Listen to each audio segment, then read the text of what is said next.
You're listening to Procurement 6, the weekly podcast from the team at Art of Procurement that summarizes this week in procurement in just 6 short segments. Hi there, I'm Kelly Barner, and today is Friday, October 20th, 2023.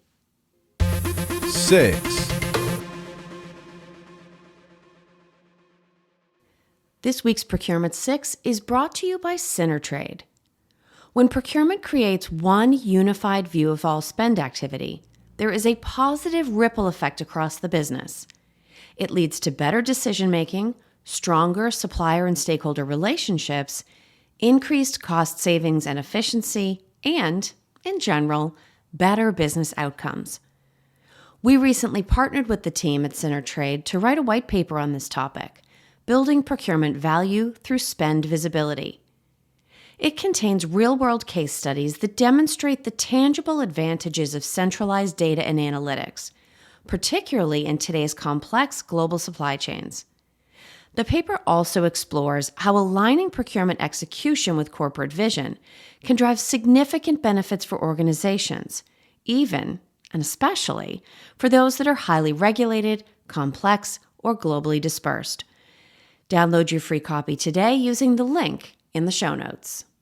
5.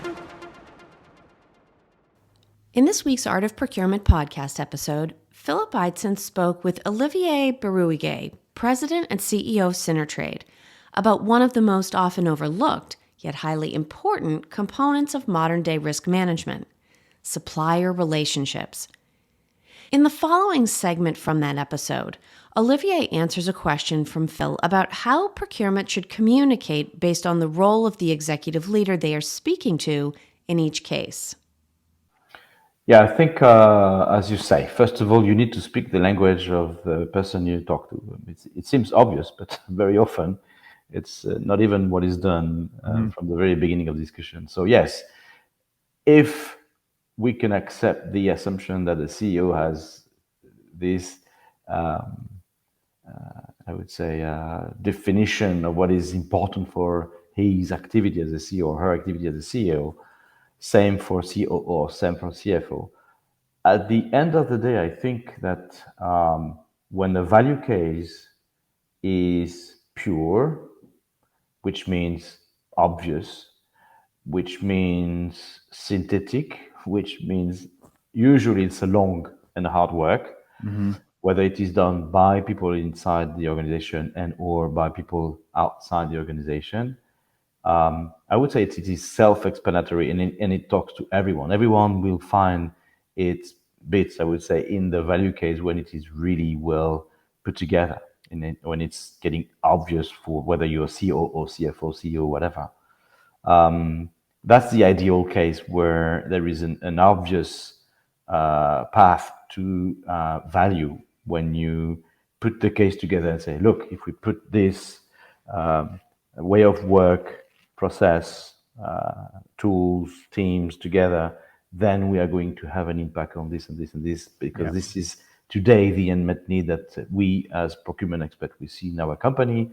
And as a business partner, we've been working with you guys, and this is what we think is a value case. So I would say my answer is the following, but maybe I'm wrong, is when the value case is strong, which means worked in an advanced manner in detail with the different stakeholders, it is a 360 case, which is a business case for the company. Then everybody is going to buy it because it's obvious, not only because it is a good intellectual work, but more than that, because it's been shared and built with the different stakeholders. Easy to say, more difficult to do. We all know that, but that's the only way to be really successful with this kind of situation, I guess.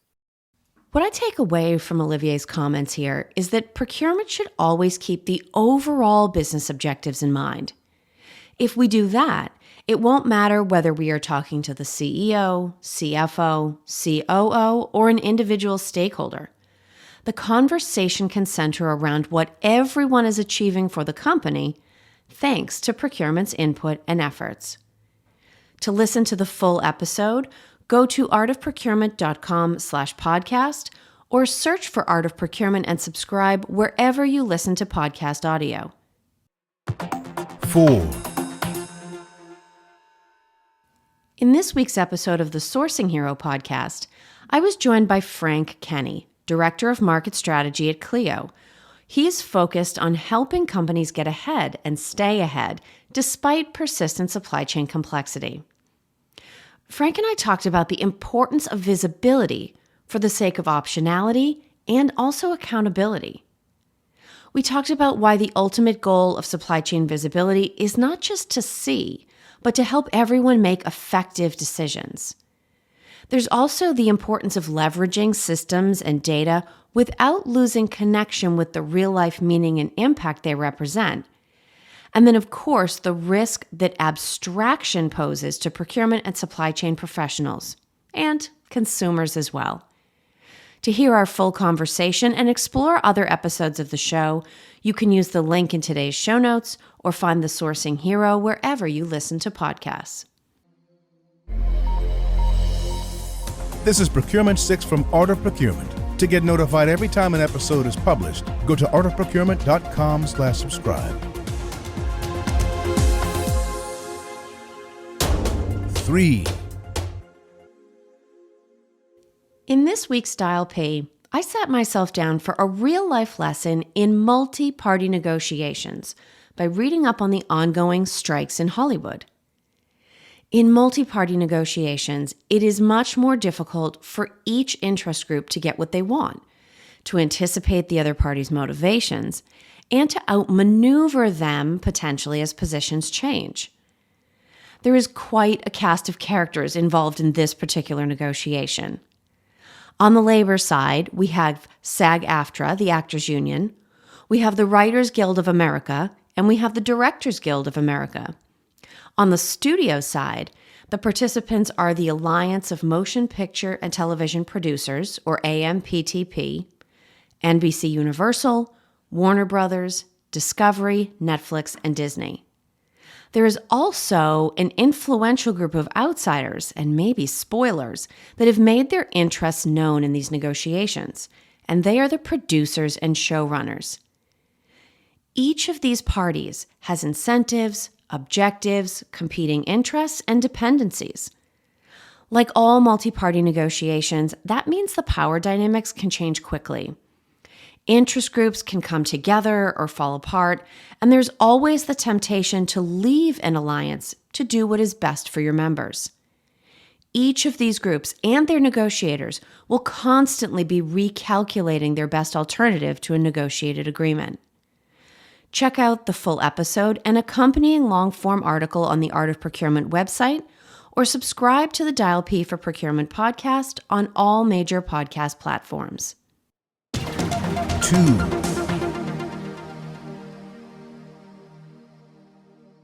In other news, I recently came across an interesting article about the trade-offs associated with looking to Vietnam and Cambodia as replacements for manufacturing capacity in China. I highly recommend reading the article, which is linked in the show notes. And from it, I learned a few interesting things that anyone in supply chain should be thinking about.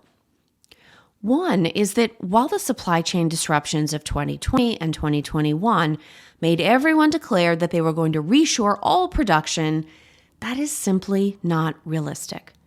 Finding alternative sources that are cost-effective and scalable is going to require time, both for building relationships and also to complete supplier qualification. Another takeaway is that the reach of China is long. Any manufacturer based in Southeast Asia is likely to be dependent upon them for raw materials, if not investment. In fact, part of Cambodia's growth has been based on Chinese investment. Only India has a fully independent supply base in the region. The biggest takeaway is that every trade-off in a global supply chain is complex, and decision makers need to go in eyes wide open and prepared for a bumpy ride. I'll share a link to the article, Exploring Vietnam and Cambodia, Your Next Sourcing Destination, by Onward Global in today's show notes if you want to learn more. 1.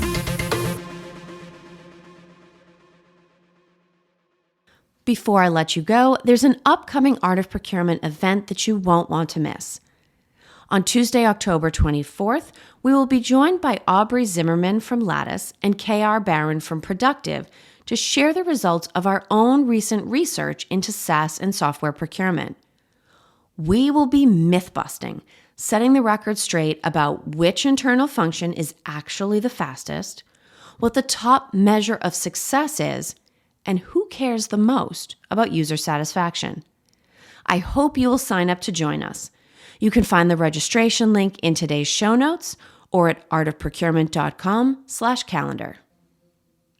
Thanks for listening. We'll be back next Friday at 6 a.m. U.S. Eastern Time. If you've enjoyed this pod, help us grow and tell your peers to search for Procurement 6 wherever they get their podcasts.